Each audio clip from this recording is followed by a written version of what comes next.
Hello everyone, welcome to Studygram channel. आइए आज देखते हैं क्षितिज भाग 1 का सुमित्रा नंद द्वारा रचित ग्रामश्री चैप्टर को देखेंगे। और ये जो ग्रामश्री का जो चैप्टर है ये दूसरा भाग होगा इस वीडियो का। अगर इसका आपने पहला वाला भाग नहीं देखा है तो इसी डिस्क्रिप्शन में आपको जो है नीचे लिंक दिया जाएगा, तो उससे जो है आप वहाँ से उसका पहला भाग देख लेंगे। तो आइए जिसका जो है दूसरा भाग इसको हम देखते हैं और इसके पंक्तियों को पढ़ते हैं और इसके भावार्थ को स्पष्ट रूप से समझते हैं। तो आइए इसको पढ़ते हैं कि रंग रंग के फूलों में रिलमिल हंस रही सखिया मटर खड़ी, मखमली पेटियों सी लटकी छिमिया छिपाए बीज लड़ी, फिरती है रंग रंग की तितली रंग रंग के फूलों पर सुंदर, फूल फिरते हैं फूल स्वयं उड़ उड़ वृंतों से वृंतों पर। तो इस पंक्ति में जो है कवि जो है गांव की सुंदरता यानी शोभा का वर्णन करें तो किस तरह से करें। तो आइए देखते हैं कि रंग रंग के फूलों में रिलमिल हंस रही सखिया मटर खड़ी।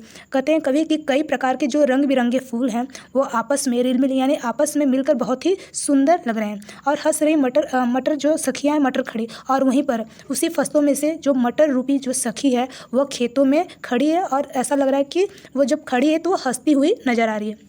आगे देखते हैं कि मखमल पेटियों सी लटकी छिमिया छिपाए बीज लड़ी। आगे कहते हैं कि जो मटर रूपी जो सखी है उसकी जो फलियां निकली है वो बहुत ही जो है मखमल की तरह मुलायम थैली की तरह जो है लटकी हुई है। छिमिया छिपाए बीज लड़ी, और जो मटर की जो छिमियों के जो बीज है उसकी जो श्रृंखलाएँ और जो शाखाएँ वो जो है पूरी धरती पर फैल गई हैं। फिरती है रंग रंग की तितली रंग रंग के फूलों पर सुंदर। क्या करें कि जो कई तरह के जो रंग बिरंगे की जो तितलियाँ हैं वह रंग बिरंगों के फूलों पर क्या करती हैं, मंडराती हैं, यानी उड़ते हुए एक दूसरे जो है फूलों पर वो सारी तितलियां एक दूसरे फूलों पर बैठती हैं। फूल फिरते हैं फूल स्वयं उड़ उड़ वृंतों से वृंतों पर। कवि कहते हैं कि और जब वे जो तितलियां जो फूलों पर बैठती हैं तो ऐसा लगता है कि मानो ऐसा लग रहा है कि मानो जैसे फूल ही जो है खुद एक दूसरे फूल पर उड़ करके क्या करें, मंडरा रहे हैं। यानी जो तितली वो फूल के समान प्रतीत हो रहे हैं और वे जो फूल हैं खुद ही उड़ करके दूसरे फूल पर जो है मंडरा रहे हैं या विचरण करें। आगे देखते हैं कि अब रजत स्वर्ण मंजरियों से लद गई आम्र तरु की डाली, झर रहे ढाक पीपल के दल, हो उठी कोकिला मतवाली,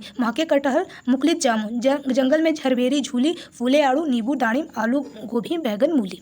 क्या कर रहे हैं, कवि कहते हैं कि जो आम्र के जो वृक्ष हैं उस पर जो डालियां लगी हैं वह जो डालियां हैं वो सोने और चांदी की तरह, मतलब रजत स्वर्ण यानी सोने चांदी की तरह उस पर जो है आम के वृक्षों की डालियों पे जो है बौरें लग गई, और जो बौरें लगी हुई हैं वो सोने और चांदी की तरह जो है प्रतीत हो रही। आगे कि झर रहे ढाक पीपल के दल, और जो पीपल के जो वृक्ष हैं जो है बसंत ऋतु आ जाने से जो पीपल के जो वृक्ष हैं वो उसके जो पुराने पत्ते हैं वो झर करके नीचे गिरे और नए पत्ते आ रहे हैं। हो उठी कोकिला मतवाली, और यह सब जो दृश्य यह सब वातावरण यह सब जो दृश्य को देखकर जो कोकिला है वो बहुत मतवाली यानी कि खुश नजर आ रहा है, यानी कि प्रसन्न है वो। महके कटहल मुकुली जामुन, और जो वहाँ पे जो कटहल का जो वृक्ष है उसके फल भी जो है धीरे धीरे उसके सुगंध को भी उस वातावरण में पूरी तरह से फैला रहे हैं। मुकुलित जामुन, और जामुन के जो फल हैं वो भी क्या है धीरे धीरे अब निकल रहे हैं। और जंगल में झरबेरी झूली, और बसंत ऋतु आने से जो झरबेरी नामक एक जो वृक्ष है उसके फूलों के जो फलों के गुच्छे भी हैं अब वो लटकने वाले, यानी कि अब उसके जो फल हैं वो भी उसके गुच्छे अब लटक रहे हैं। आगे फूले आड़ू नींबू दाड़िम आलू गोभी बैगन मूली। क्या करें, और बसंत ऋतु आने से जो सब्जियां हैं यानी कि जो सब्जियों में जैसे जो फल हैं जो फलों में जैसे आड़ू का फल, नींबू का फल, अनार का फल, उसके जो है उसके फूल जो है निकलने लगे हैं। और आलू गोभी बैगन मूली, और सब्जियों में भी जैसे आलू की जो सब्जी हैं गोभी बैगन मूली इन सब के भी जो फूल और कलियां जो है धीरे धीरे अब बसंत ऋतु आ जाने के कारण अब धीरे धीरे उसके फूल और कलियां भी अब निकलने वाले हैं। आगे देखते हैं कि पीले मीठे अमरूदों में अब लाल लाल चित्तियां पड़ी। कवि क्या कर रहे हैं कि बसंत ऋतु आने से जो अमरूद के फल है वो अब पक कर क्या हो गए, पीले हो गए, मीठे भी हो गए। अब उस पर जो लाल लाल जो निशान भी अब चित्तियां भी यानी उस पर अब लाल लाल निशान भी पड़ गए, यानी वो पक गए मीठे हो गए तो उस पर जो लाल लाल चित्तियां भी यानी जो लाल लाल दाने होते हैं उस पर निशान भी अब पड़ने लगी है। पक गए सुनहले मधुर बेर, और जो बेर के वृक्ष है उस पर भी जो फल आने के कारण वह जो बेर का वृक्ष अब वो बहुत सुनहरा दिखाई दे रहा है, यानी कि वह भी अब जो है पकने वाले हैं। अवली से तरु की डाल जड़ी, और जो अवली के जो फल हैं जो आंवली के जो छोटे छोटे फल हैं उसके जो वृक्ष है ऐसे लग रहे हैं जैसे कोई उस पर आभूषण जड़ दिए गए हैं। लहला पालक महमद धनिया, और इस तरह से खेतों में जो पालक है वह लहलहा रहे हैं और जो धनिया है उसकी जो खुशबू है सुगंध है वो चारों तरफ खेतों में फैल गई है। लौकी और सेम फली फैली, और जो लौकी और जो सेम की जो श्रृंखलाएं शाखाएं वो पूरी तरह से उसकी जो है धरती पर फैल गई है। मखमली टमाटर हुए लाल मिर्चों की बड़ी हरी थैली। और जो टमाटर के जो वृक्ष हैं, जो टमाटर की जो श्रृंखलाएँ हैं, शाखाएँ हैं, वो मखमली यानी बिल्कुल मुलायम जो हैं वो हरे होकर के अब लाल हो गए हैं। बसंत ऋतु आने के कारण से जो टमाटर है वो बिल्कुल मखमली यानी मुलायम जो है, पहले जो हरे थे अब वो होकर के अब क्या हो रहे हैं, लाल हो गए। मिर्चों की बड़ी हरी थैली। आगे क्या करें कि जो मिर्चों के गुच्छे को, कभी करें कि मिर्चों के जो गुच्छे निकल रहे हैं उसको देखकर ऐसा लग रहा है जैसे कोई हरी थैली के समान है, क्योंकि मिर्च हरी होती है तो इसलिए बोला गया कि मिर्चों के गुच्छे को देखकर ऐसा लग रहा है कि कोई हरी थैली के समान है। आगे देखते हैं कि आगे तो है कि बालू के सांपों से अंकित गंगा की सतरंगी रेती, सुंदर लगती सरपत छाई तट पर तरबूजों की खेती, अंगुली की कंघी से बगुले कलगी संवारते हैं, कोई तिरते जल में सुरखा पुलिंग पर मगरौठी रहती सोई।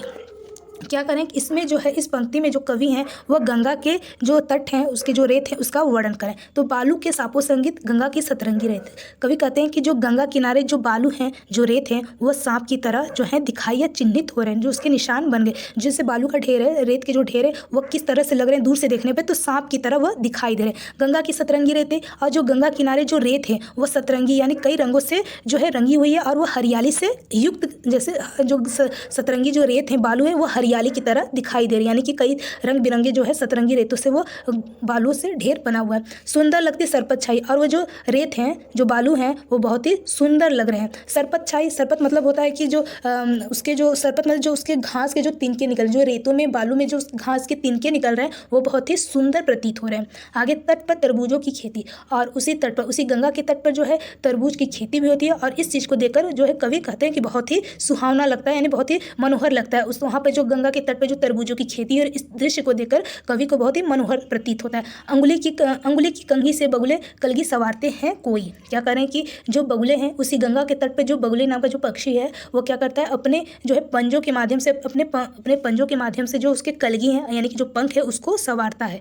आगे क्या करें कि जब वो अपने पंखों को संवारता है तो ऐसा लगता है कि वो कोई कंघी जो है अपने पंखों में कोई कंघी जैसा कर रहा है। जैसे दूर से देखने पर कवि को लगता है कि जो बगुले हैं वो कंघी लेकर के क्या करते हैं, अपने पंखों को संवारते हैं यानी कि झाड़ते। तिरते जल में सुरखा पुलिन पर मगरौठी रहती सुई, और उसी पुलिन पर यानी उसी गंगा के तट पर जो चक्रवाक, सुरखा मतलब जो चक्रवाक पक्षी है, उसी गंगा के तट पर, उसी गंगा के किनारे पर वो गंगा के जल में क्या कर रहे हैं, तैरते हुए नजर आ रहे हैं। सुरखा यानी चक्रवाक पक्षी, मगरौठी रहती सुई, और उसी गंगा के तट पर जो मगरौठी नाम की एक पक्षी है वह आराम करे, यानी गंगा के तट पर जो है आराम से सोई हुई है, यानी कि विश्राम कर रही है। आगे देखते हैं कि हसमुख हरियाली हिमातप सुख से अलसाए से सोए। क्या करें कि कवि कहते हैं कि हसमुख हरियाली, हिमातप, हिमातप मतलब होता है जो सर्दियों के धूप होते हैं, हिम मतलब होता है सर्दी, आतप मतलब धूप, और सर्दियों के धूप में जो हरियाली है वो हंसते हुए जो है सुख से, सुख के कारण जो आलस से सोई हुई नजर आ रही है। कौन, तो हरियाली। भीगी हरियाली में निशी की तारक स्वप्नों में से खोए, और रात्रि को, निशी मतलब रात्रि को जो हरियाली होती है वो ओस की बूंदों के कारण भीग जाती है, और जब वो भीग जाती है तो ऐसा लगता है कवि को कि वो सपनों में जो है तारों की तरह कहीं खो गए हैं। मरकत डिब्बे से खुला ग्राम, और जो गाँव है हमारे, जो कवि को लगता है कि और गाँव में जो है वो जो सुंदरता यानी जो हरियाली है वो किस तरह से लग रहे हैं, तो मरकत यानी कि जो पन्ना नाम का एक आभूषण होता है उसका जैसा लग रहा है डिब्बा कहीं खुल गया। उस हरियाली को देख करके कवि को ऐसा लग रहा है कि गांव में जो है पन्ना नाम का जो रत्न होता है वो आभूषण कहीं डिब्बे का उसका खुल गया है, जिस पर नीलम नभ आच्छादन। और कवि कहते हैं कि और जो नभ है यानी कि जो आकाश है और आसमान में जो है नीलम रत्न का जो आभूषण है वो पूरी तरह से आकाश में यानी कि आसमान में आच्छादित हो गया, यानी कि छा गया है। निरुपम हिमांत में स्निग्ध शांत, हाँ, निज शोभा से हरता जन मन। क्या करें कि और हिमांत मतलब होता है सर्दियों के अंत में, हिमांत मतलब सर्दियों के अंत में जो गांव की जो चारों तरफ लहलहाती जो फसलें हैं, हरियाली है, वो क्या है, बिल्कुल स्निग्ध शांत, वो बिल्कुल शांत है। और निज शोभा से हरता जनमन, और सभी लोगों के जो मन है वो अपनी तरफ क्या करते हैं, आकर्षित करते हैं, यानी कि अपने तरफ जो है उसके जो हरियाली, उसके जो सौंदर्य है, उसके जो शांत रूप हैं वो क्या कर रहे हैं, वो अपनी तरफ सभी को खींचते रहते हैं। तो चलिए अभी के लिए इतना ही, और भी कुछ ऐसे ही टॉपिक हम देखेंगे नेक्स्ट वीडियो में। तब तक के लिए जय हिंद।